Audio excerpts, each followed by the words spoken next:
종합 스포츠 분석 토킹 채널입니다. 10년 이상의 실전 경험과 노하우를 담아 데이터 기반 핵심 분석부터 최강 배팅 전략까지 아낌없이 공유해드립니다. 수년간 운영된 전문 분석방 링크는 고정 댓글에서 바로 확인 가능합니다. AC 밀란 vs 헬라스 베로나.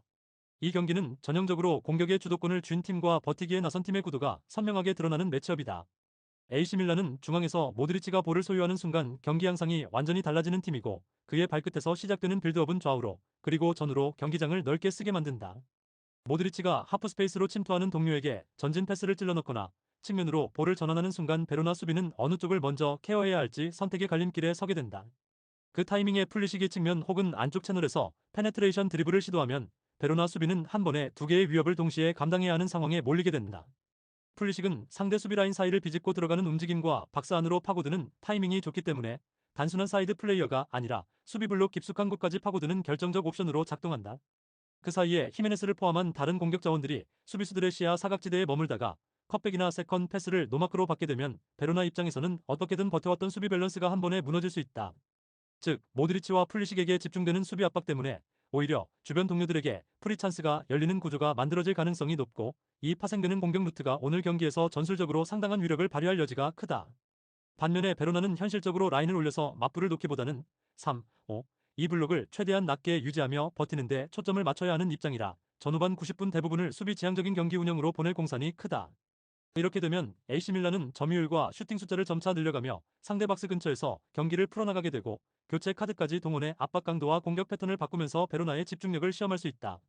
교체 전력에서도 AC밀란이 상대적으로 우위에 있기 때문에 시간이 지날수록 신선한 다리를 투입해 양측면과 이선을 계속 흔들 수 있고, 베로나는 체력과 집중력 저하가 겹치는 후반 구간에서 일방적으로 밀리는 그림에 직면할 가능성이 높다. 결국 이 경기는 AC밀란이 경기 초반부터 모드리치의 빌드업과 풀리식의 돌파를 앞세워 주도권을 잡고, 베로나는 수비 블록을 유지하며 최소 실점에 초점을 맞추는 흐름으로 흘러갈 확률이 크다. 베로나가 간간히 역습 한두 번으로 슈팅 기회를 만들 수는 있겠지만, 전체적인 볼 점유와 공격 패턴, 교체 카드의 영향력을 고려하면 경기의 방향성 자체는 AC밀란 쪽으로 무겁게 기울어져 있다고 보는 편이 자연스럽다. 토킹 추천 배팅. 승무패 AC밀란 승 강추. 언더오버 오버 추천.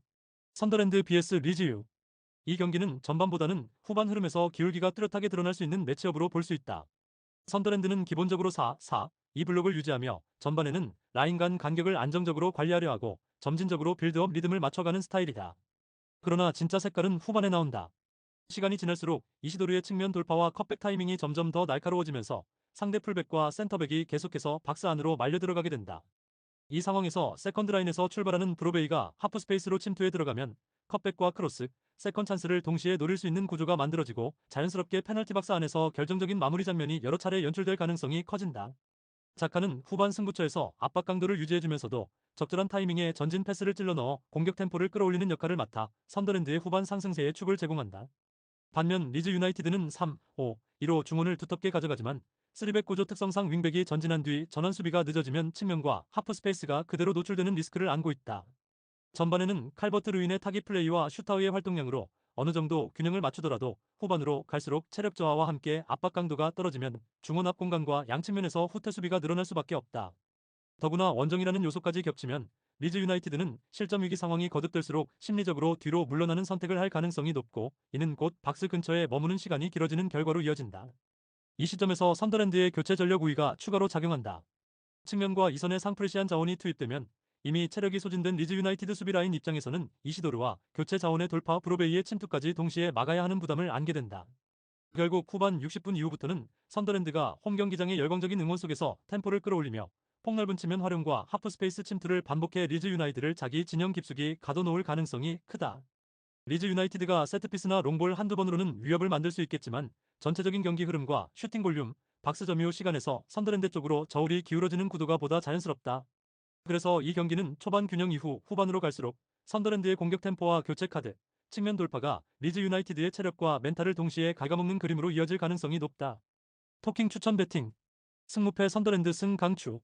언더오버 오버 추천. 크레모네세 vs 나폴리. 이 경기는 크레모네세의 불안한 측면, 수비 조직이 나폴리의 아이솔레이션 중심 공격 패턴을 90분 동안 버텨낼 수 있느냐를 보는 승부다. 크레모네세는 3, 5, 2 블록을 좁게 세워 중앙 밀집도를 높이려 하겠지만, 윙백과 측면 센터백 사이 간격이 벌어지는 순간 나폴리의 전환 속도에 말려 들어갈 가능성이 크다. 보나촐리와 오케레케가 전방에서 버티며 역습을 노리더라도 중원 라인의 합류가 늦으면 나폴리의 제압박에 걸려 반격 기회를 끝까지 이어가지 못하는 장면이 반복될 수 있다. 반면 나폴리는 초반부터 오른쪽에서 호일룬, 다비드 네레스, 맥토미니를 중심으로 공격을 설계하며 크레모넷의 수비 블록을 한 방향으로 쏠리게 만드는 데 집중할 것이다. 이 과정에서 크레모네스의 측면 수비가 볼 사이드로만 몰리면 반대편에 대기하던 노아랑이 넓은 공간에서 1대1 상황을 지속해서 부여받는 구도가 만들어진다. 노아랑이 풀백과의 1대1에서 한두 번이라도 완전히 이겨내는 순간 컵백과 직접 슈팅이 연달아 터져나오며 크레모네스의 박스 안이 급격히 흔들릴 수 있다. 크레모네세는 중앙에서 숫자를 많이 두더라도 나폴리의 방향 전환과 하프 스페이스 공략에 대응하는 속도가 느리면 두 줄 블록 자체가 좌우로 갈라지는 형태로 무너질 위험이 크다. 나폴리는 세컨볼 경쟁에서도 우위를 가져갈 가능성이 높아 한 번 막힌 공격을 다시 이어가는 2차, 3차 공격에서도 슈팅 볼륨을 끊임없이 쌓을 수 있다. 또한 맥토미니의 박스 침투와 호일룬의 뒷공간 러닝이 결합되면 크레모넷의 수비수들이 어느 쪽을 먼저 체크해야 할지 혼란을 겪으며 마킹이 꼬이는 장면이 자주 나올 수 있다. 크레모네세가 기대해 볼 수 있는 부분은 세트피스와 오케레케의 단독 역습 정도지만 나폴리의 전환 속도와 제압박 강도를 고려하면 이 기회조차 많지 않게 제한될 가능성이 있다. 시간이 지날수록 크레모네스의 윙백과 측면 수비수들의 체력 부담은 커지고 노아랑과 다비드 네레스를 상대로 1대1 대인 방어를 반복하다 보면 파울이나 카드 리스크까지 동반될 수 있다. 그렇기 때문에 후반 중반 이후에는 크레모네세가 라인을 더 낮추며 버티기에 들어갈 공산이 크고 나폴리는 박스 근처에서 연속적인 크로스와 컷백으로 압박 수위를 한층 더 끌어올릴 가능성이 크다. 그럼에도 불구하고 나폴리가 지나치게 전진하며 뒷공간을 넓게 남겨둘 경우 오케레케가 한 번쯤 빠른 역습으로 라인을 찢는 장면은 나올 수 있다.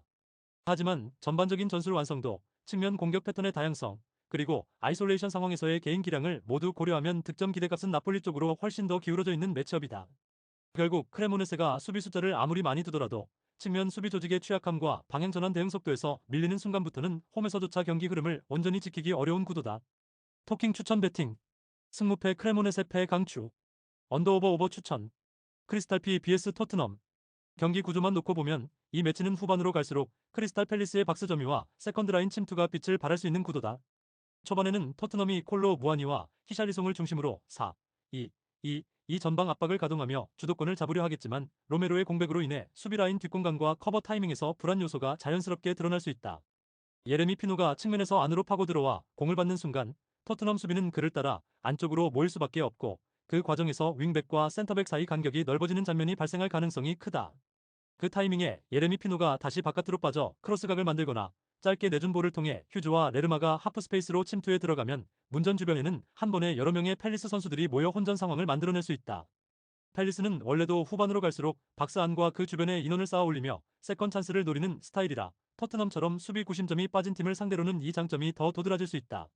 토트넘 입장에서는 벤탄쿠르가 중원에서 최대한 볼 순환을 책임지며 빌드업 흐름을 안정시켜야 하지만 사비 시몬스의 부재로 이선 사이 공간에서 볼을 받아줄 자원이 줄어들어 전진 패스의 선택지가 한두 개로 제한될 위험이 있다.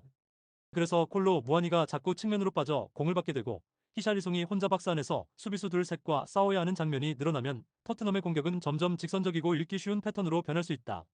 반대로 팰리스는 후반에 들어서면서 예레미 피노의 돌파 강도를 유지하거나 교체 자원을 통해 측면 스피드를 신선하게 가져가면 박스 주변에서의 공격 밀도를 더 끌어올릴 수 있다.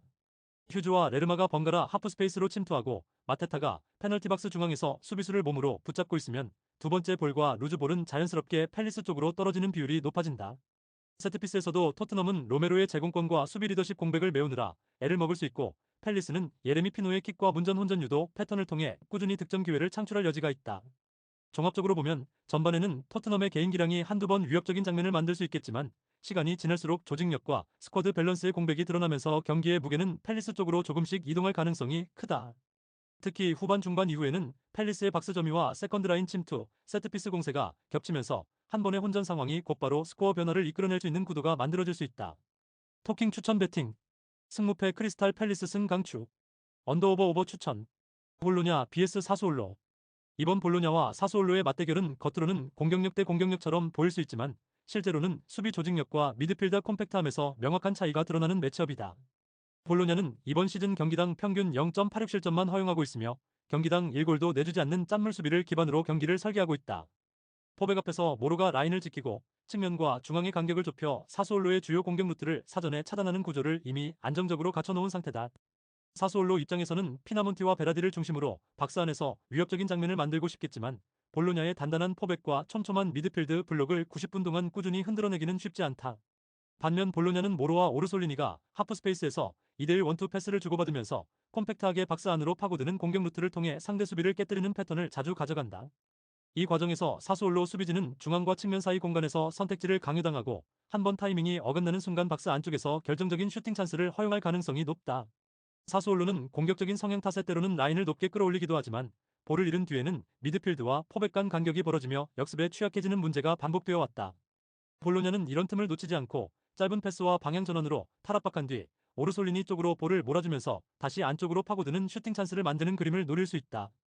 또한 볼로냐는 홈에서 라인을 무작정 내리는 대신 공수 간격을 유지한 상태에서 상대를 앞에서부터 압박하고 볼을 빼앗은 순간 빠르게 전환하는 경기 운영을 선호한다. 사수올로는 라인 간격 문제 때문에 한번 리드를 허용하고 나면 라인을 올리면서 공간을 더 많이 노출할 수밖에 없는 전개로 끌려가는 경우가 적지 않다. 그래서 이 경기는 초반에는 사수올로가 볼을 돌리는 구간이 있더라도 실질적인 득점 기대값은 시간이 지날수록 볼로냐 쪽으로 기울어지는 양상이 될 가능성이 크다. 볼로냐의 짠물 수비와 안정적인 블록 운영은 사수올로 공격진에게 90분 내내 답답한 그림을 강요할 수 있고, 반대로 볼로냐는 제한된 기회를 효율적으로 활용하는 방향으로 승부를 설계할 수 있다. 결국 수비 조직력과 미드필드 콤팩트함, 그리고 박스 안으로 파고드는 원투 패스 루트를 종합적으로 고려했을 때 이 매치업은 볼로냐가 승리를 가져갈 시나리오가 더 설득력 있게 그려진다. 토킹 추천 배팅. 승무패 볼로냐 승 강추. 언더오버 언더 강추. 아탈란타 vs 인테르. 이 경기는 하프스페이스를 둘러싼 수비 조직력의 격차가 승부의 방향을 가를 가능성이 큰 맞대결이다. 아탈란타는 스카마카 대 케텔라에르, 파살리치가 전방과 이선을 오가며 공격에서 충분한 무게감을 보여줄 수 있는 스쿼드를 갖추고 있다. 스카마카가 센터백과의 경합에서 버텨주고 케텔라에르가 하프스페이스에서 공을 받아 방향을 틀어주면 파살리치가 박스 안으로 늦게 침투하는 패턴은 분명히 위협적인 조합이다. 하지만 라인을 높게 유지하면서 적극적으로 나오는 아탈란타 특유의 성향 때문에 측면과 하프스페이스에서 수비 라인의 균형이 무너지는 장면이 동시에 나오는 경우가 적지 않다. 특히 윙백이 전진한 뒤 뒷공간을 측면 센터백이 커버하는 과정에서 하프스페이스를 누가 책임질 것인지에 대한 역할 분담이 어긋나면 그 틈이 한 번에 드러나는 약점을 노출해왔다. 인터밀란은 바로 이 지점을 물고 늘어질 수 있는 팀으로 오른쪽에서는 튀랑과 루이스 엘리케가 터치라인을 타고 올라가며 짧은 패스를 주고받는 패턴으로 아탈란타 수비를 측면으로 쏠리게 만든다. 튜랑이 안쪽으로 파고들며 수비를 끌어들이고 루이스 엘리케가 겉으로 오버래핑을 걸어가는 장면이 반복되면 아탈란타의 오른쪽 수비 블록은 자연스럽게 한쪽으로 좁혀질 수밖에 없다. 이때 인터밀란은 단순히 그쪽에서만 공격을 끝내지 않고 바렐라나 중앙 미드필더가 타이밍 좋게 반대편으로 방향을 전환하는 패스를 선택하면서 왼쪽에 넓게 열려있는 디마르코를 향해 롱 전환 패스를 시도한다. 디마르코가 아이솔레이션 상황에서 공을 잡으면 크로스든 컷백이든 선택할 수 있는 옵션이 많아지기 때문에 이미 한쪽으로 기울어진 아탈란타 수비 입장에서는 수비 범위를 다시 넓히기가 쉽지 않다. 여기에 라우타로 마르티네즈는 박스 안에서의 움직임과 슈팅 타이밍이 날카로워 디마르코 쪽에서 올라오는 크로스와 컷백을 마무리로 연결하는 데 최적화된 자원이다.